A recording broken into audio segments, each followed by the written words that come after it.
Welcome to tonight's storytelling session. Today I'll share with you a truly haunting ghost story. Let's step together into the eerie world of the unknown. I am Hung, and this story happened one afternoon 7 years ago in an old apartment building in District 5. I had never believed in ghosts or spirits before, despite hearing countless mysterious tales. But that day I witnessed something that still terrifies me whenever I think about it.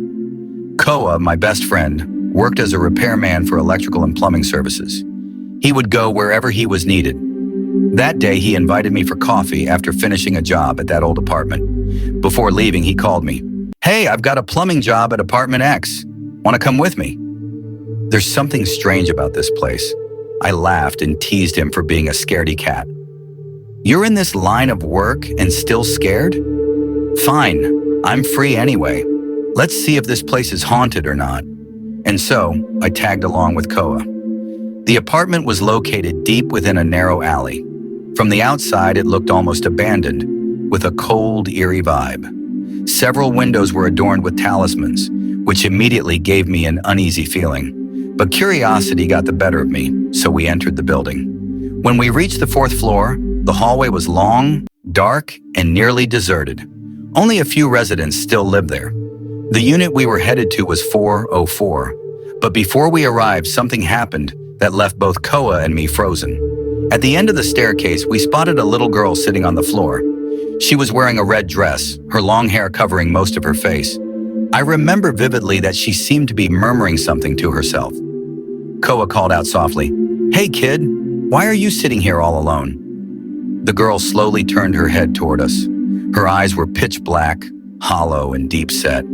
She stared straight at us, gave a faint smile, and said in an echoing, distant voice, "Are you also going to room 404? Both Koa and I stood frozen for a moment. Before we could ask anything else, the girl ran downstairs, leaving behind an unsettling chill. Koa, visibly shaken, whispered to me, "Did you see that? She mentioned room 404? I stayed silent, unable to meet his eyes. We quickly moved toward the unit. The owner, Uncle Tuthan, opened the door with a worried expression and dark circles under his eyes as if he hadn't slept in days. Once inside, I immediately felt a heavy, oppressive atmosphere, so stifling it was hard to breathe. Uncle Tu pulled Koa aside and whispered nervously, "These past few days, my wife keeps talking to herself, and my daughter, she's acting strange, always sitting by the window, hugging her doll." I glanced over and saw his daughter Ngach, huddled in a corner, her head bowed low. There was something about her that made my skin crawl, as though she were possessed. I whispered to Koa, "We're here to fix pipes, not exorcise ghosts." Koa replied, "Everything seemed normal when I came here this morning. Why does it feel like a horror movie now?" Koa approached the girl cautiously and asked, "What are you doing, kid?" The girl suddenly opened her eyes wide, and I will never forget that look. Completely white, empty, and eerily hostile. She started laughing maniacally and spoke in a voice that wasn't hers, a voice from somewhere beyond. "Get out. This isn't your place." I was paralyzed with fear while Koa stumbled back, his face pale.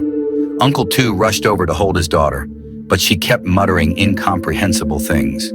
Then from the corner of my eye, I saw it, a shadowy figure in the far corner of the room. It was a woman with long hair, wearing an old faded aobaba. She stood motionless, staring at us. Her face was ghostly white, and her eyes were pitch black.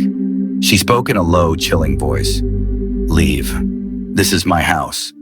Despite his bravery, Koa stammered that we were only here to fix the pipes. I, on the other hand, was silently reciting prayers. The woman repeated the same words. "Leave. This is my house." At that moment, I told Koa, "This place is haunted. Both the woman and the girl are possessed. Let's get out of here." We fled the apartment, our legs trembling, unable to say a word. Once outside, curiosity got the better of me, and I asked the neighbors about the building. They told me that an elderly woman had died tragically in Unit 404.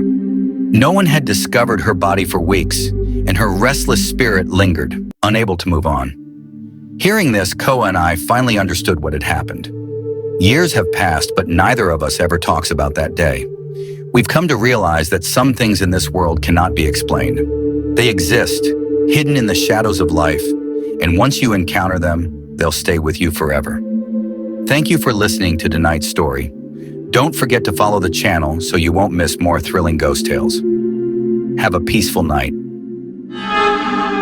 Welcome to tonight's chilling story. This happened 10 years ago when Nu, a fresh graduate, was full of enthusiasm and fearless.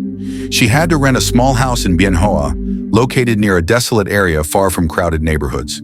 From the first day, she felt something was off. The house was unusually cold, even during the scorching noon. At first, she attributed it to its open location, letting the wind blow through. The first few nights were uneventful until she heard a knock at midnight. She opened the door to find no one there.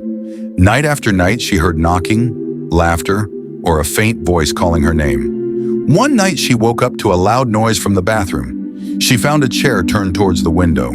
The eerie events escalated when she saw a face on the ceiling, the ghostly figure staring at her. "Leave this place.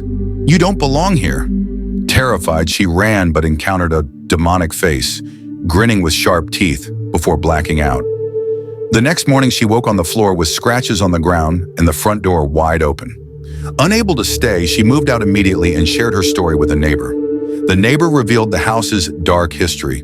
A grieving mother had hung herself on the tree outside after losing her daughter. Paranormal activity had haunted the house since. Nu never returned, and her story remains a chilling reminder of the unexplained forces around us. Thank you for listening to tonight's tale. Stay tuned for more chilling stories. And remember, you never know if someone is standing behind you. Wishing you a peaceful night.